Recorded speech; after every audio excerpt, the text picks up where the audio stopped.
بسم الله الرحمن الرحيم. اللهم صل على سيدنا ومولانا محمد صاحب التاج والمعراج والبراق والعلم، دافع البلاء والوباء والقهر والمرض والألم، اسمه مكتوب مرفوع مشفوع منقوش في اللوح والقلم، سيد العرب والعجم، جسمه مقدس معذر مطهر منور في البيت والحرم، شمس الضحى بدر الدجى صدر العلا نور الهدى كهف الورى إصباح النم، جميل الشيم شفيع الأمم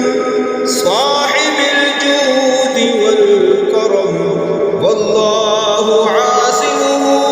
وجبريل خادمه والبراق مركبه والمعراج سفره،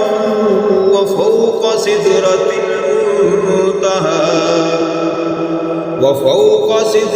المنتهى مقامه،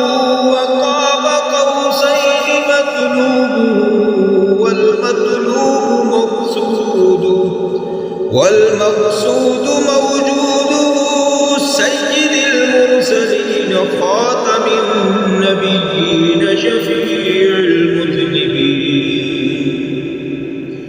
أنيس الغريبين رحمة للعالمين، راحة العاشقين مراد المشتاقين، شمس العارفين سراج السالكين، مصباح المقربين،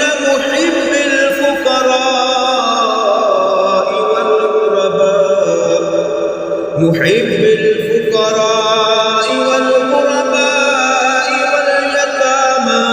والمساكين، سيد الثقلين نبي الحرمين، إمام القبلتين، وسيلتنا في الدارين، صاحب قاب قوسين، محبوب رب المشرقين ورب المغربين،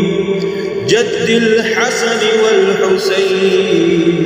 مولانا ومولى الثقلين، أبي القاسم محمد بن عبد الله.